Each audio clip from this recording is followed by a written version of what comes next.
नमस्कार, मी अमित देवतळे. मागच्या 5 मार्च 2026 पासनं महाराष्ट्रातील प्रत्येक डिस्ट्रिक्टमध्ये जाऊन कस्टमर म्हणजे तो MSCDCLचा जो कस्टमर आहे, ज्याच्यामध्ये रेसिडेन्शियल, कमर्शियल आणि इंडस्ट्रीयल आणि सोलर कस्टमर हा MSCDCLचा आहे आणि सोलर इंटिग्रेटर यांच्या समस्या असतील किंवा यांच्यामध्ये असलेलं कन्फ्युजन असेल किंवा यांच्या काही क्वेरीज असतील याबद्दलच्या संपूर्ण सखोल चर्चा प्रत्येकाशी 1 to 1 भेटून केल्या.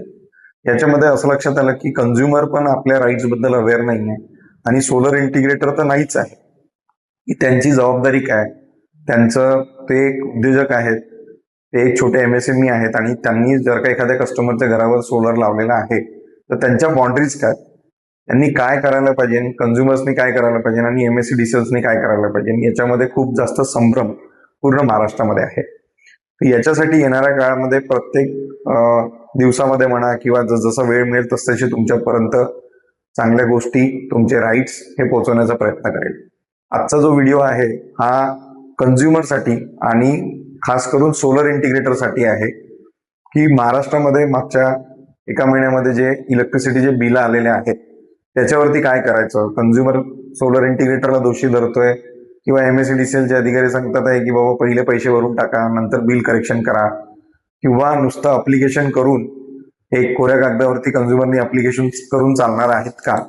या सगळ्या गोष्टींना कोण कुठे राईट्समध्ये काम करणार किंवा कुठल्या पद्धतीने हे प्रॉब्लेम सॉल्व्ह होतील याच्यासाठी ऑलरेडी शासनाने आणि प्रशासनाने दिलेले नियम आहेत ते आपण कधीही वाचत नाही आणि त्याच्यामुळे अजून आपला एक संभ्रम निर्माण होतो आहे. तर पहिल्यांदा कन्झ्युमरला जो बिल आलेला आहे त्याच्याशी सोलर इंटिग्रेटरचा कुठलाही एक संबंध नाही, कारण कन्झ्युमर हा कोणाचा आहे, MSCDCLचा कन्झ्युमर आहे. सोलर इंटिग्रेटर हे ज्याप्रमाणे एक कन्झ्युमर गुड्स विकतात, म्हणजे तो TV असू द्या, फ्रीज असू द्या, AC असू द्या, वॉशिंग मशीन असू द्या किंवा 4 व्हीलर EVच्या असू द्या, त्याप्रमाणे तुम्ही कस्टमरच्या घरावरती solar inverter, panel, structures, cable लावतात आहे. त्याची मीटरिंगची प्रोसेस म्हणजे मीटर अप्लिकेशनची प्रोसेस करताय आणि सबसिडीची प्रोसेस करताय जर का सबसिडीचा क्लायंट असेल तर. त्याच्यानंतरची सगळी जबाबदारी ही MSCDCL आणि कन्झ्युमरची आहे. म्हणजे आज जर का मीटर लावायची रिस्पॉन्सिबिलिटी सुद्धा MSCDCLची आहे आणि MSCDCLनी काही प्रायव्हेट कंपन्यांना ते काम दिलेलं आहे. मग आपलं काय जबाबदारी आहे की कन्झ्युमरला कसं अवेअर करायचं, सोलर इंटिग्रेटरनी कन्झ्युमरला कसं अवेअर करायचं आणि कन्झ्युमरनी स्वतःला कसं अवेअर करून घ्यायचं. तर त्याच्यामध्ये 4 लेवल दिलेले आहेत तुमचे प्रॉब्लेम्स, तुमचे ग्रीव्हन्सेस सॉल्व्ह करायसाठी. ती MSCDCLच्या साईडनीच हे सगळे डिटेल्स दिलेले आहेत. तर लेवल 1 कस्टमर केअर MSCDCL आहे. त्या कस्टमर केअरचं लेवल 1 वरती तुम्हाला कुठे कुठे कंप्लेंट करू शकता, त्यांचे टोल फ्री नंबर्स काय, ईमेल ऍड्रेस काय आहेत, ऑनलाईन पेमेंट डेस्कचं काय, लोकल कन्झ्युमर फॅसिलिटी सेंटर हे कुठे आहेत, त्याच्यानंतर ऑनलाईन कंप्लेंट MSCDCLची कुठे रजिस्टर करता येईल आणि महावितरण ऍप. हा लेवल 1 कस्टमर केअर MSCDCLनी दिलेला आहे. लेवल 2 म्हणजे इव्हन HT कंप्लेंट नंबर्स वेगळे आहेत आणि LT कन्झ्युमरचे नंबर्स वेगळे आहेत, तिथे तुम्ही कंप्लेंट करू शकता. ईमेल ऍड्रेस ऑलरेडी htconsumer@mahadiscom.in हा सगळा त्यांच्याच ठरवून दिलेला कन्झ्युमर ग्रीव्हन्स मध्ये लेवल 1, लेवल 2, लेवल 3 आणि लेवल 4 असे लेवल्स त्यांनी करून दिलेले आहेत. Level number 2 internal grievance retrieval cell. याच्यामध्ये ऑलरेडी तुम्हाला ऑनलाईन कंप्लेंट करायची पण मुभा आहे, फॉर्म डाउनलोड करून तुम्ही करू शकता.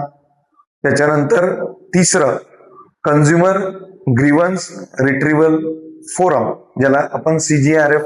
आता महाराष्ट्रामध्ये फिरत असताना मी तुम्हाला सगळ्यांना सांगितलं की तुम्ही तुमच्या कस्टमरचे कंप्लेंट कस्टमरला एक CGRFचा फॉर्म भरून तुम्ही अपलोड करा, किंवा कुठल्या तरी जिथे तुमचं सेंटर आहे CGRFचं ते तुम्हाला माहिती नसेल तर या व्हिडिओच्या माध्यमातून लिंक मध्ये मी त्या पूर्ण कंप्लीट जिल्ह्यांमध्ये CGRFचे कुठे कुठे ऑफिसेस आहेत, कुठे तुम्ही त्या कंप्लेंट्स रजिस्टर करू शकता हे दिलेलं आहे. फॉर्म इंग्लिशमध्ये पण आहे, मराठीमध्ये पण तुम्ही करू शकता, ऑनलाईन फाईल पण तुम्ही करू शकता. तर कन्झ्युमर इन्फॉर्मेशन काय पाहिजे नाही, connected details, licence information, grievance, हे सगळे डिटेल्स लेवल 3 म्हणजे आणि contact detail of consumer forum CGRF ची डिटेल्स याच्यामध्ये तुम्हाला दिलेली आहे. त्याच्यानंतर जर का कंझ्युमर CGRF मध्ये पण आपला प्रॉब्लेम सॉल्व्ह नाही झाला तर लेवल 4 इलेक्ट्रिसिटी ओम्बड्समन महाराष्ट्र यांच्याकडे आपण आपल्या कंप्लेंट्स करू शकतो. ही लेवल 4 आहे. आणि त्याच्यानंतर जर का आपण या तीनही लेवलमध्ये म्हणजे चारही लेवलमध्ये आपले प्रॉब्लेम सॉल्व्ह नाही झाले किंवा आपले बिल करेक्शन नाही झाले किंवा आपण जे काही म्हणतोय की आम्हाला ऍडिशनल बिल आलाय, मीटर फॉल्ट आहे, NSC फील्ड झालेली नाही आहे, 3-3, 4-4 महिन्यापर्यंत रिडिंग घेतलेले नाही आहेत किंवा तुमचं नॉर्मल मीटर किंवा स्मार्ट मीटर हे नेट मीटरिंग मध्ये कन्वर्ट करण्यात आलेलं नाही आहे, यासाठी कंझ्युमर कोर्टमध्ये पण आपण जाऊ शकतो. आणि कंझ्युमर कोर्टमध्ये आपण MSEDCLच्या अगेन्स्टमध्ये केस फाईल करू शकतो. कंझ्युमर प्रोटेक्शन ऍक्ट 2019 प्रमाणे ती मुभा कंझ्युमरला दिलेली आहे. द कंझ्युमर कोर्टचे डिटेल्स पण मी याच्यासोबत तुम्ही जोडतोय. दुसरं, आपण हायकोर्टला जाऊ शकतो. The consumer can file a case in electricity ombudsman मध्ये, हे पण याची डिटेल्स आपल्याला या व्हिडिओच्या माध्यमातून पाठवतोय की महाराष्ट्रामध्ये कुठे कुठे आपण काय काय फाईल करू शकतो.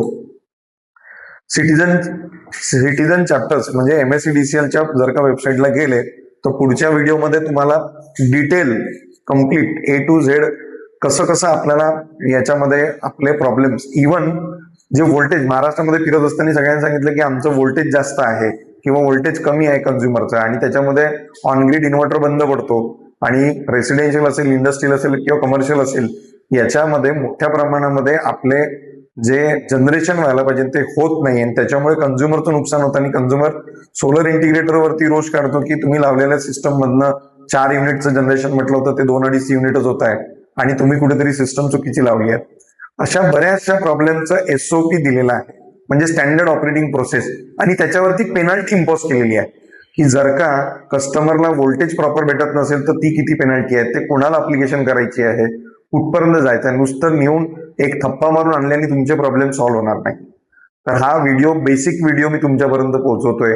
मी ऑलरेडी महाराष्ट्रामध्ये फिरत असताना सगळ्या डिस्ट्रिक्ट प्लेसला काही गोष्टी 2-3 गोष्टी करायला सांगितल्या होत्या. तर त्या डिस्ट्रिक्ट प्लेसला त्या गोष्टी तुम्ही केलेल्या असतील, काही डिस्ट्रिक्टने ते सुरू केलेलं आहे, काही नसेल केल्या तर त्वरित करा. कारण कंझ्युमर हा MSEDCLचा आहे, तुमचा नाही आहे. तुमचं काम हे सोलर इन्व्हर्टर स्ट्रक्चर्स, केबल आणि मीटर अप्लिकेशन आणि सबसिडीच्या प्रोसेस करणे. सबसिडी सुद्धा तुम्ही देत नाही, ती सेंट्रल गव्हर्नमेंट देते. त्याच्या OTPs कस्टमर सोबत तुम्ही घेता आणि कस्टमरला त्याच्याबद्दल अवेअर करा की हा तुमचा वेबसाईट आहे, याच्यावरती तुमच्या सबसिडीच्या स्टेजेस तुम्हाला दिसतील. आणि जे मी आता तुम्हाला या व्हिडिओच्या माध्यमातून पाठवलेलं आहे, ऑलरेडी तुम्हाला सांगितलं होतं की प्रत्येक डिस्ट्रिक्टच्या ठिकाणी एक ऍडव्होकेट, लिगल ऍडवायझर आपल्यासाठी नेमा, तो नेमलेला असेलच. त्यांच्यापर्यंत ह्या गोष्टी पोहोचवा. आणि कंझ्युमर फोरम मध्ये तुम्ही कसं जाऊ शकता ते पण मी तुम्हाला सांगितलेलं होतं. याच्यावरती डिटेल चर्चा आपण पुढच्या व्हिडिओमध्ये आपण करूया. कोणाला याच्याबद्दल अजून काही माहिती हवी असेल तर माझा नंबर तुम्हाला इथे दिलेला आहे, तुम्ही मला व्हॉट्सअप करू शकता, फोन करू शकता.